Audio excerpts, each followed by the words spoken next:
I would mark up these ones as well, just to get, I would be getting a general area for the liquidity in that area. And I also have this one, which is up here. So it gives me an area, if anything, this one would get hit, and the 161 in this case would not get hit. But like these ones in between would have. So it gives me a general area for ideally the areas of interest. You're looking for an area where there's a lot of retracement happening.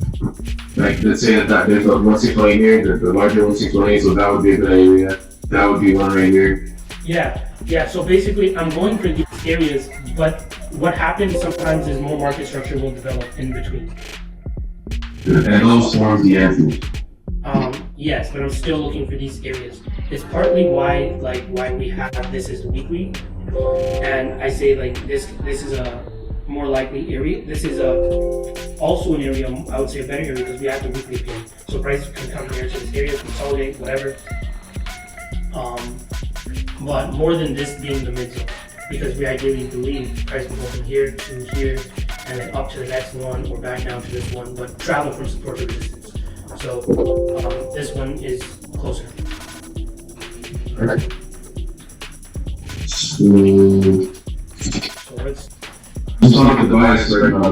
So overall, we're going to the upside. Overall,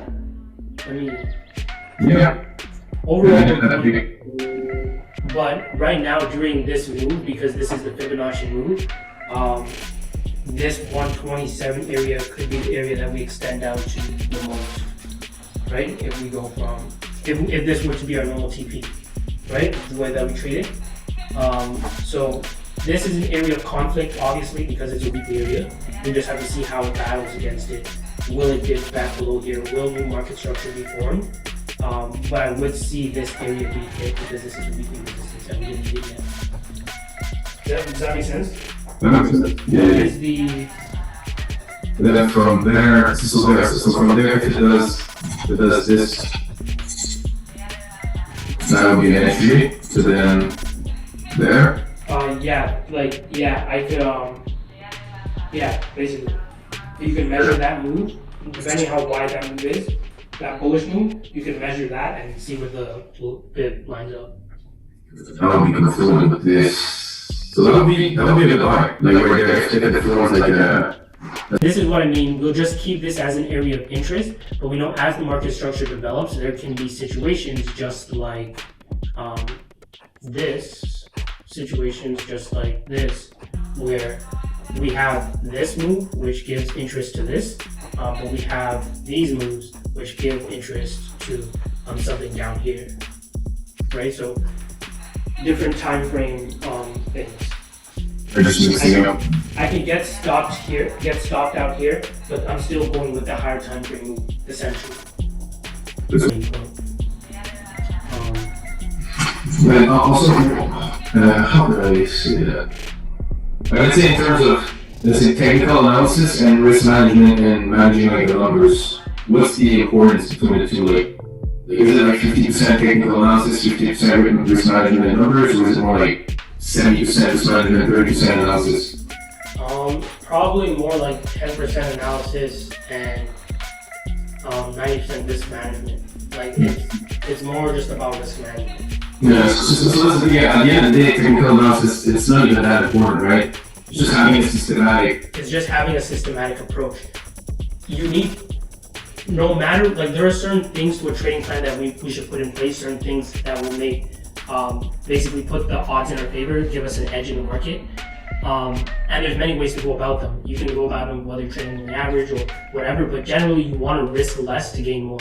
If your trading plan, if you have let's say a 90% winning average, you can probably be risking $1 to make 50 cents, you know? So basically, you know? So it's like, I don't really go more with win rates. I think that like that just is not the logical way to win. No matter what the win rate is, I can still be successful if the win rate's low. If I'm risking 1 to gain 10, I'm risking 1 to gain whatever the case. But my winners will make up for my losers. That is the general concept of investing. Yeah, that's why you need a sample of traits to understand. So there's these two areas, the 127 and the 161. This one goes in line with the support I had. It could go for both of them. Let me just see what the risk reward and everything is.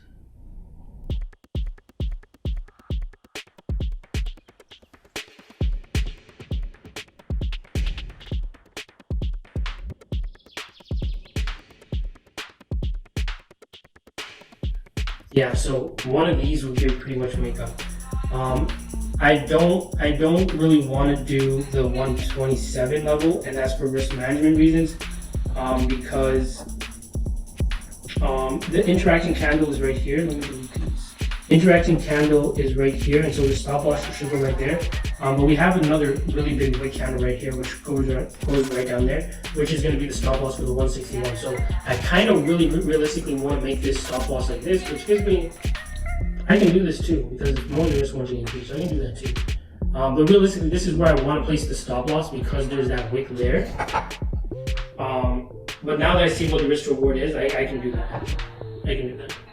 Do you have both entries running at the same time if it triggers? Yeah, as long as the stop loss doesn't get pulled. Or, as long as they get pulled. So basically we have potential TP1 here, negative 27, negative 61, and then we also just have the weekly area.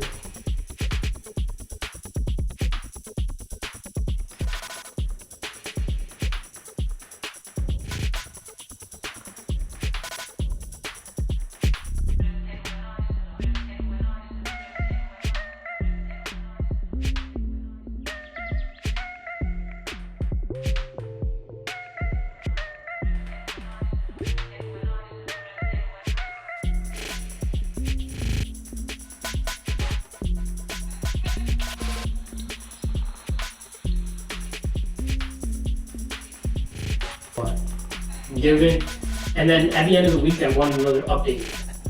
Given, and I'm gonna go with buying, given the fact that last week was this bullish advancing week.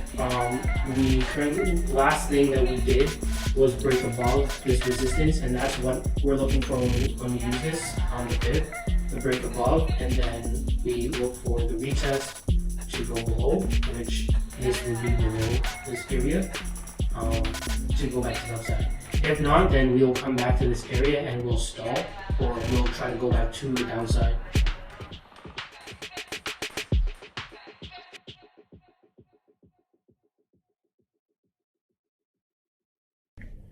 That triggers into that.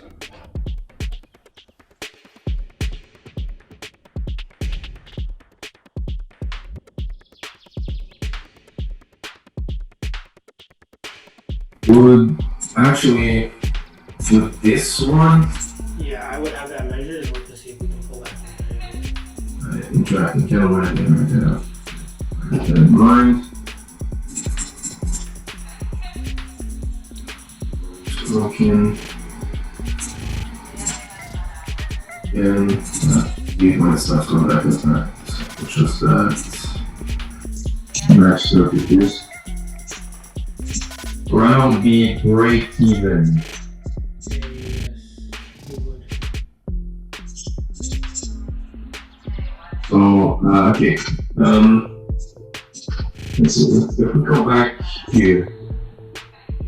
Now, let's go in a real life scenario. What time is that? That would have been, that would actually close at 5 a.m. after sleeping, but that's a position, that's a place where I'd like to move like stock over here or over here, right? Yeah, because there's structure there. Yeah, so basically here, right? That would be decent. Yeah, I would say there because we basically have this here and this here. And then there's this. Alright, so I'll put that right here. That's 8.6.